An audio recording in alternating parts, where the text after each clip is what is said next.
What's up, guys? Today I'm gonna talk a little bit about the possible sale of NASCAR and the rumors that have been swirling around that, as well as this overall state of NASCAR, because I do think that the two things coincide with each other. So, and a couple of people did request, that I talk about it. So this is the first time I'm actually doing kind of like a request. It's not like a whole bunch of people were like, "Oh, could you please talk about this?" But the point is, it is interesting. It is something that I am interested in talking about. So without further ado, I'm just gonna get into it. So the rumor is that the France family, Brian France in particular, is thinking of selling. And at first, I really didn't know what to think about it because either way, I don't know if it's a good or a bad thing. Or I really didn't until I thought more and more about it. Now, I'm not going to tell you that I have 100% feeling of certainty as far as having an opinion, because the truth is I don't really know how it would turn out if he sold, and I don't really know with 100% certainty whether it's the right thing for NASCAR. But here's what I'm going to throw out there. I'm going to talk about the things that I am fairly certain of in terms of my opinions. Uh, if it seems and it feels to me like uh, Brian France has no real interest in NASCAR as a sport or running the organization. Uh, the, I don't see that interest there. It just seems like he doesn't want to be involved. Um, and I'm not gonna blame anyone. Like, he's not obligated to really want to do it. The way I see it is, as time goes on, NASCAR really, in a sense, is inherited from one generation to the next. So Brian France inherited it from his father, who inherited it from his father, who actually created NASCAR. So there's a huge difference there, right? There is no comparison to something that you built yourself. That's something that was your dream that you came wanted to see to fruition, which is what Bill France Sr. Uh, was able to do. So that was NASCAR, in a sense, was his baby. So who would have a more vested interest in watching NASCAR grow and succeed than the original CEO, Bill France? So it's his baby. He created it. So he was the best person to have ownership of NASCAR and lead it into the future. And then eventually his son took over. And he did a pretty commendable job. But he was only one generation removed.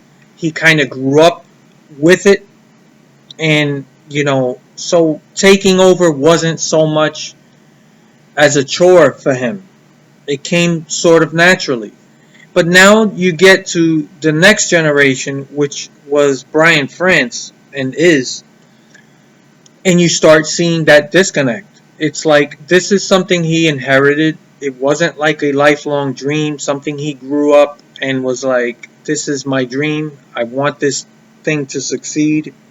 And not that he doesn't want it to succeed, but if your heart isn't 100% in it, maybe it's for the best that you're not around. Maybe it is a good idea to sell. And my question isn't so much of what this means for NASCAR in terms of him not being there anymore, but who's going to take over, who's going to actually end up buying NASCAR. My hope is that it's someone or some, more likely, let's be honest, it's probably going to be some corporation.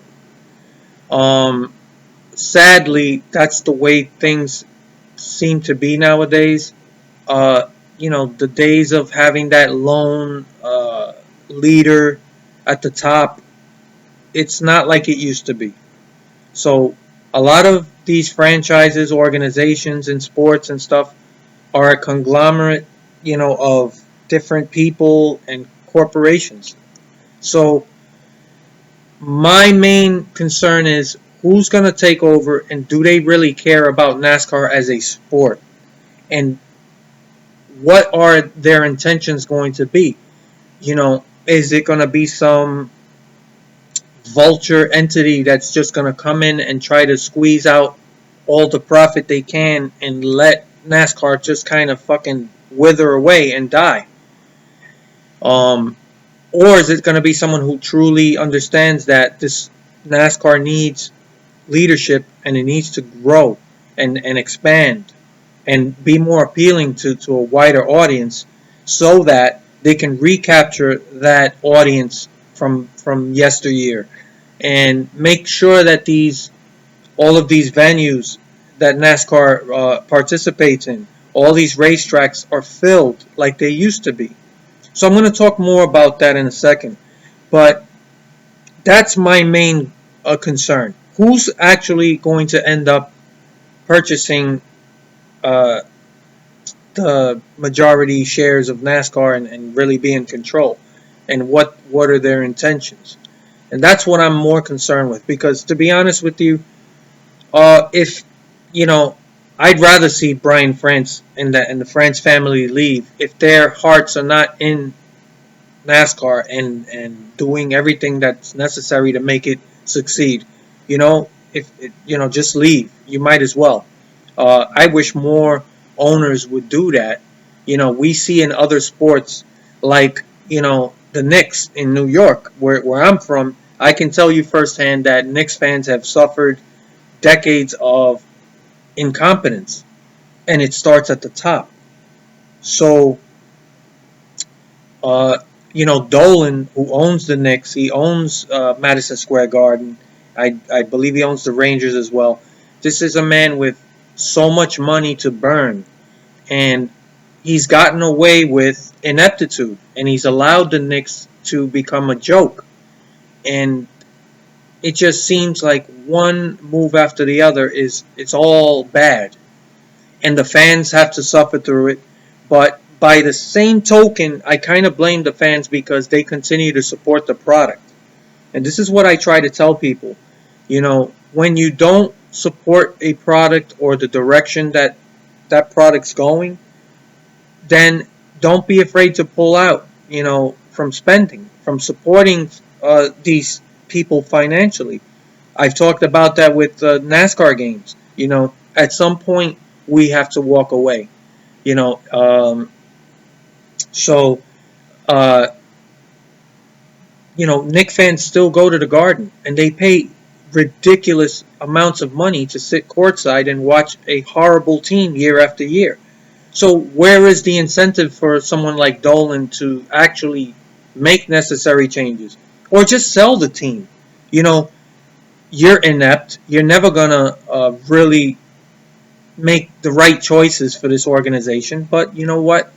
He's making money. Why should he sell? He doesn't really owe anybody anything. So this is the type of thing that can happen anywhere in any with any sports franchise, right? We saw the Marlins. The owner they had before that guy. They actually won, I believe, 2 World Series, and he just pretty much shuttled the entire organization and dumped players. These are people that their intentions aren't really to do what's best for the organization, but just make a quick buck. And that's what I don't want to see happen with NASCAR. So whoever comes in, whatever corporation or entity takes over, I hope they have the best of intentions to help the sport grow. So that's my main concern. I really think if his heart's not in it, and then good riddance. And it would be a good idea to sell. So I hope he does. He hasn't shown any real desire to be involved. He's not around like the previous CEO was, and it's only going to get worse. Whoever inherits uh, NASCAR in the next generation, it's just going to be that much more removed. So that's my thought on that. Now I'm going to talk a little bit more about why NASCAR is where it is, and a huge part of it is because of the lack of leadership from people like Brian France. The point is, there isn't one particular thing that has led to the decline of NASCAR as a sport. It's a multitude of things, lots of little things, and I don't even know what all the things are. But there are some things that I am very confident that I understand what's happening. Now, first, the economy crash back in before 2008 or whatever, it really hurt NASCAR big time.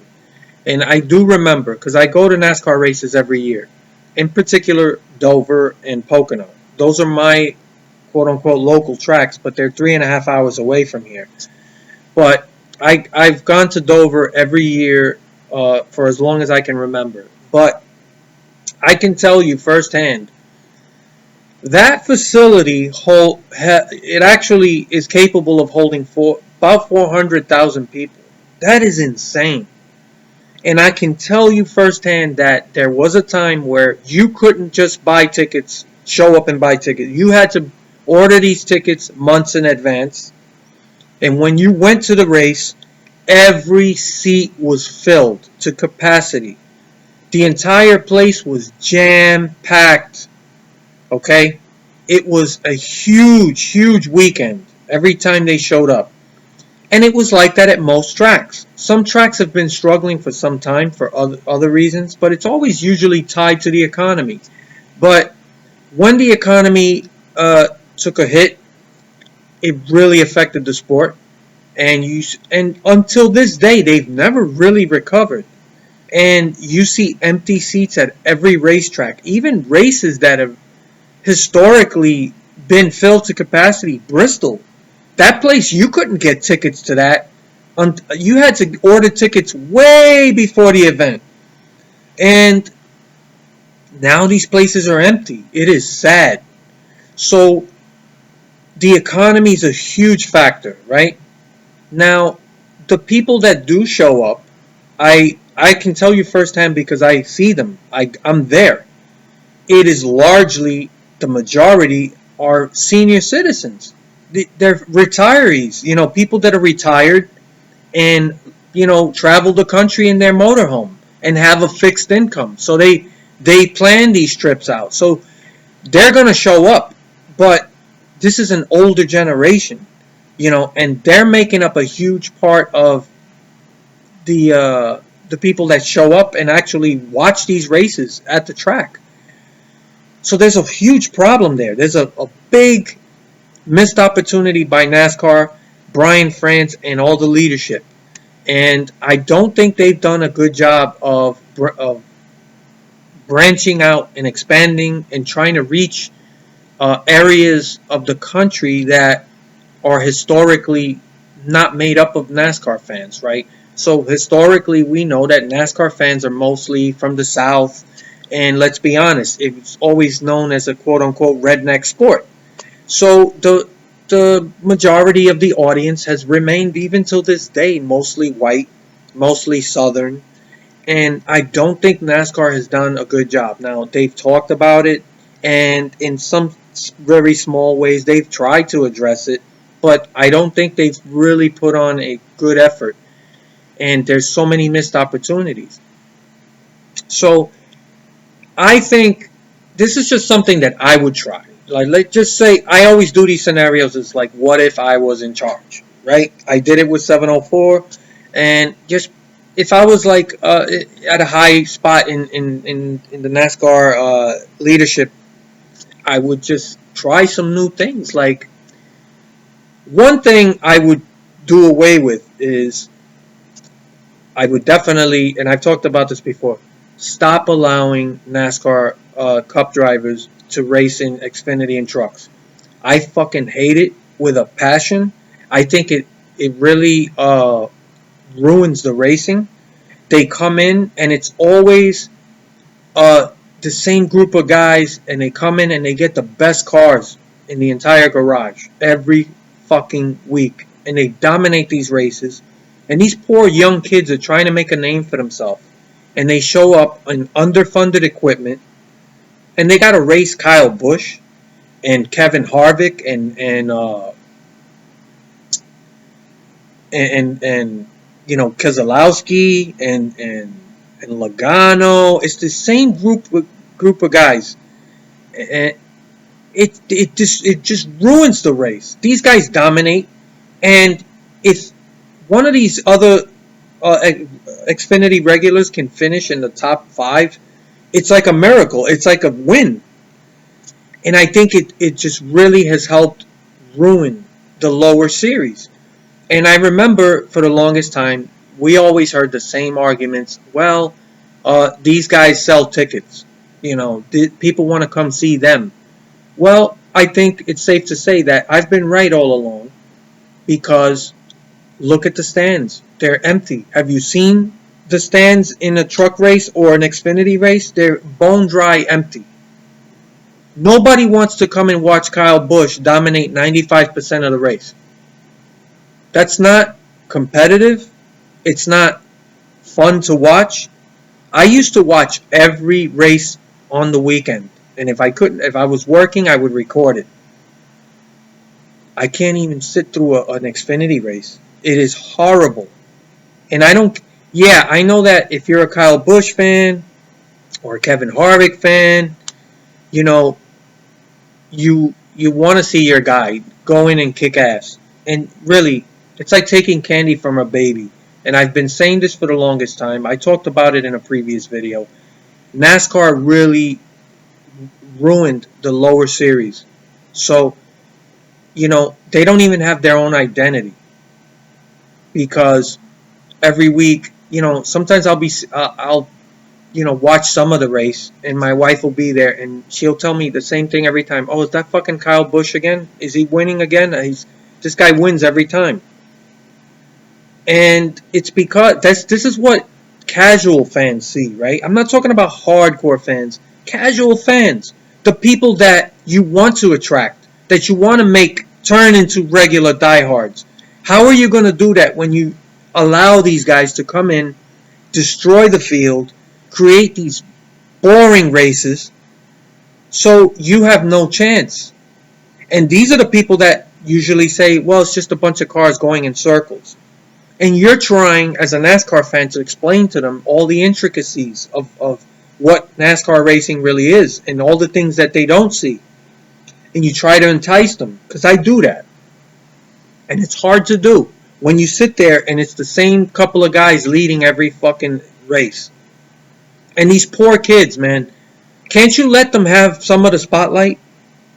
This is why I don't like people like Kevin Harvick and Kyle Busch and his other fucking teammate driving the FedEx car on Sundays. These guys always, every week, they're hogging up these races, and they come in. How is anybody impressed? You're getting the best cars in let me tell you, there's a bigger disparity in competition in the lower series than there is in the Cup. It's even worse in these lower series. These Gibbs cars and Penske and all these other, there's a handful of Cup organizations that come in with cars that are light years better than what these poor kids are driving, man. They're trying to make a name for themselves. And you got Kyle Busch in there in a Gibbs car, and he's just stomping the field. I fucking hate it. I cannot watch these races. And apparently a lot of people feel the same way, because guess what? They're not selling tickets. So this idea that, oh, people want to come and watch Kyle Busch and the Cup drivers in these lower series. No, they don't, because they're not doing it. These seats are empty. It's embarrassing. And the viewership on television is way down. Who can sit there and watch 3 hours of Kyle Busch just leading a race? Or, like I said, the same group of guys. That's my opinion. I would do away with it. I would not allow you to race in these. If you're a Cup regular, you stay in the fucking Cup series. And these guys are greedy, man. They just want to stockpile trophies. That's what they're fucking doing, and padding their fucking stats so they could feel good about themselves and promote themselves. All right? Kyle Busch, I keep hearing about, oh, he tied the record for wins in the Xfinity and he's going to go for the record. I'm not fucking impressed. I'm not. It's like taking candy from a baby. There's no competition for him. So I know that Kyle Busch fans out there, they're going to call me a hater, just like Kevin Harvick fans call me a hater. I never once disparaged their ability. I never said they couldn't drive. They're great drivers. They're some of the best drivers in the world. I've said that. My problems have always been on a personal level. I've been very clear about it. So there's certain drivers I don't like for personal reasons, and I've said those reasons. Those are just my opinions. They're not fact. They're great drivers, all of them. But I don't just jump on a bandwagon because somebody's a great driver. And these guys, yeah, they're great drivers. But why do you need to? You know what? You want to fucking impress me? Why don't you come in and take one of these kids' cars? I'm talking about these really low-tier fucking cars. And drive that. And let these kids drive one of your fucking cars. And let's see how the race turns out. They'll never do that. The fact that they just show up because they're getting the best cars. And it's easy pickings. I would do away with it. And that's it. That's why I don't like these fucking drivers. Because they're selfish. And they let these kids have the fucking spotlight. Alright? You were there once upon a time. Making a name for yourself. Let these kids fucking have a chance. So, Cup drivers, I'm sorry. Stay in the fucking Cup Series. Let these kids have their moment in the sun. And give these lower series a chance to shine. Let them have their own identity. Here's another thing I would do.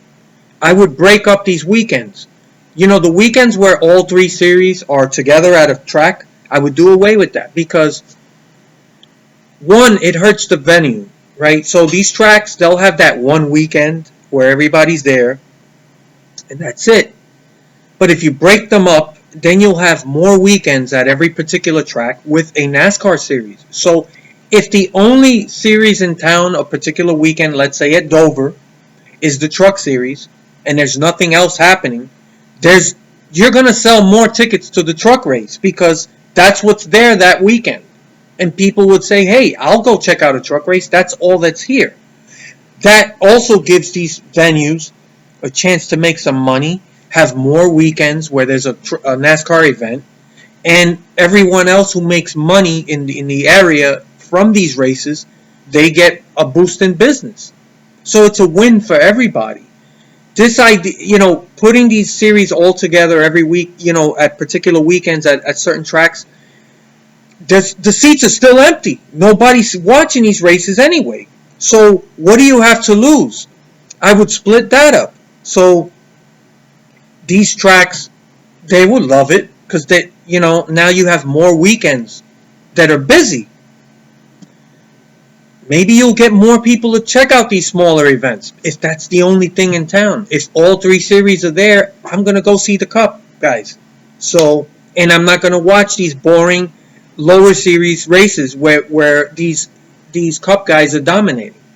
So that's something else I would do, and I think it would help. Because they do need to start trying to allow these smaller series to have an identity. They used to have more of an identity. And you knew certain drivers were from certain series. And you don't got this blend of Cup guys just stepping in and driving the best cars every weekend. So those are two things I would do. And here's another thing that I think NASCAR has really failed at. Branching out to communities that are not historically NASCAR fans. I'm talking about inner city communities, right? I'm talking about minorities, poor folks in not in rural areas, in the inner cities, right? Every inner city has lots of programs, social programs to try to keep kids off the streets, to keep them out of trouble, to allow them to experience other things they don't get to see every day, right? So the major sports these kids follow are basketball and football, right? Baseball, unfortunately, is another dying product because they refuse to make the changes that are necessary, and now it's an antiquated sport, and they're also empty. A lot of these stadium games you see, it's just nothing but empty seats. That's another subject. I could get deep into that, but I'm not going to do that here. But that was just an example. So that's these are some of the things I would do. And so what I would do if I was the leadership of NASCAR, I would get together. And this is another thing I want to bring up real quick. The owners of NASCAR, all the owners, they bear some of the responsibility for the downfall of NASCAR because they're not doing anything to help NASCAR as a sport. They need to do more. They need to be more involved because they're all eating off of this thing we call NASCAR. They all live off of it, and this is where they make their living. So it's in their best interest to get more involved. Now, how can they do that? This is what I'm trying to say. Get all the owners together. Get all the leadership in NASCAR together. The same way that you find these teams when they do something they're not supposed to do, but they donate the money to charity and stuff. Well, why don't you pool some money together and then get sponsors involved too? Because sponsorship is another reason why things are where they are. But I'll get to that in a second. Get all of these people together. And every weekend, depending on what track you're racing at, you go to the close by inner cities, right? So let's say you're in Delaware or Pocono. Go to Philly, the urban areas. Go to New York City, which is the closest, Go to these places. Get together with these community programs that are always trying to help the youth stay off the streets and stay out of trouble and get them to experience things that they don't normally get to experience. Get together with these people and start programs where you can maybe bring groups of 50, 75 kids. I mean, that's a lot, but 50 kids. If you could just get 50 kids on a weekend and you bring them out for a weekend and you let them experience NASCAR. Bring them to the track during practice. Let them meet some of the drivers. Take them to the garage area. Explain the sport. All the little intricacies of the sport that make it cool. That it's not, so they can see it's not just a bunch of cars going in circles.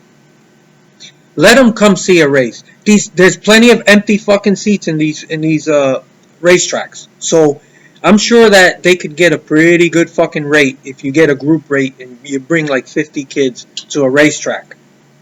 Right? And one, you're helping, get these kids and have them involved in other things, and keep them out of trouble. But also, that's a whole demographic that you're exposing to NASCAR, that NASCAR needs to do. That old demographic is dying off. Like I said, a lot of these people are just old retired people that show up to these races. Also, the people who are hardcore NASCAR fans are still mostly made up of, people from the South and rural areas that are traditionally NASCAR fans. That's great. But you need to branch out. You need to kind of open the doors to everyone. There's a lot of NASCAR fans from all kinds of demographics that need more inclusion. How about promoting guys like Wallace and Suarez? These are very talented drivers, and NASCAR is not really doing anything to promote these guys and let people know, hey, there are all kinds of people in this sport that I can root for whatever reason. But the point is, you got to get these people in the door. Now, you bring these kids to the track. You let them experience an entire weekend, what it's like, what NASCAR's like. Also, let them see a family-type atmosphere, because NASCAR is a very tight-knit, family-oriented sport. It's a wonderful sport. And I try to always tell people, man, go to a live race, and I promise you, you will be excited. It's great. There's nothing like a live NASCAR race. So I try to do my part. But NASCAR, together with the owners, and get these sponsors involved. These sponsors, they're all involved in all kinds of charities. Well, that's charity work in itself. You know, let's say you get 50 kids every weekend from whatever local inner cities. You bring them out. If you can only turn 10 out of 50 kids, right? Which is a low bar. I think you could get more, but if 10 kids out of that group walk away feeling like excited, like this is cool. I didn't really understand what this was. This is fucking awesome. I got to meet some actual drivers. I couldn't believe the way the cars sound live. It's the simple things about NASCAR that can appeal to people if they're exposed to it. So if you can just turn 10 kids, maybe they'll click on the race when it's on. Like, oh shit, there's a race on. Let me watch. Remember we went to that race? Oh, there's so-and-so. We met him. This is cool. I kind of understand what's going on. Look at what's happening in the pits. So they learn a little bit about the sport. They don't feel detached. If you can turn 10 out of a group of 50, that's great. These are 10 future fans that are going to kind of follow the sport. Even if they don't become diehard fanatics, they'll have an appreciation for it. These things by themselves aren't going to solve NASCAR's problems, but it's a whole host of issues that NASCAR has not done a good job of tackling. And I would look into doing stuff like that, because every weekend you go to in local inner cities and you work with these local groups, and you can get 50 people to a track easy, because these tracks are not packed at all. There's plenty of empty seats. So you could do a lot, and you're exposing the sport to a wider demographic. That's how you promote the sport. So these are just some small ideas, and these are some of the things that I think have been hurting NASCAR. Okay? The racing themselves, there's some issues there too. They got to do more to try to make sure they keep the competition as fair as possible. Okay? Got a couple of guys just dominating this year, and it's stinking up the season. I get it. If you're a fan of these guys, you're happy, but is it really good for the overall sport? I don't know. But those are my thoughts on the state of NASCAR. And as far as the selling, I think it's for the best. I don't see Brian France being proactive or involved. I've heard a lot of stories about him, and he just barely wants to have any part to do with some big NASCAR events. It's not like his father or his grandfather, who were at every race. He's just not, his heart's not in it. So if your heart's not in something, get out. The best thing you could do is find a buyer who truly cares and understands NASCAR and wants to improve the state of the sport and help it grow and expand. Because if you do that, there's profit for everybody. And the owners need to get involved. I think the owners have gotten away with doing hardly nothing and just focusing on their race teams, and not really being more proactive in helping NASCAR as a sport. Because honestly, as an owner, I would have said something about these Cup guys going and stinking up these lower series. I would have spoke up about it. I would have said, this is not cool. This is hurting the overall sport and diluting it. This isn't good. So I would have said something, but that's me. And these owners really need to be a little more accountable and take ownership. And these young drivers are really cool. There's a lot NASCAR could do to do more, promote them more. They're very talented. You got Larson, Blaney, and I got to, I'll tell you, man, I'm really impressed with Wallace. I think he's shown ability. It's a shame that Also, those petty cars are not competitive. It's embarrassing, and it really would help NASCAR as a sport to have that 43 car race better. And I don't know what Petty needs to do. Maybe he should consider merging with another owner or something. I don't, part of me doesn't want to see that because I love Petty. I grew up as a Petty fan, and in my opinion, he is the king. He is Babe Ruth of NASCAR. And it really is sad to see that organization cannot build fast race cars. They struggle every week. But there have been small flashes where you see Wallace, he can drive. And I truly hope that he gets better cars to drive. And I like that he's driving for Petty. There's something about that. There's chemistry there. I see it. He's got a great personality, which is why I think NASCAR is really dropping the ball. And guys like him and Suarez, who can appeal to other demographics, they're just not doing anything with these guys. So I don't know, man. There's a lot of missed opportunities. But like I said, the owners do need to step up as a group because they're the ones who make a living off of this sport. If they just let this thing die on the vine, they're all going to be out of business. So it's in their best interest to get more involved. Those are my thoughts. I'm very curious to know what you guys think. What do you agree with? What do you disagree with? So that's it. I look forward to your comments.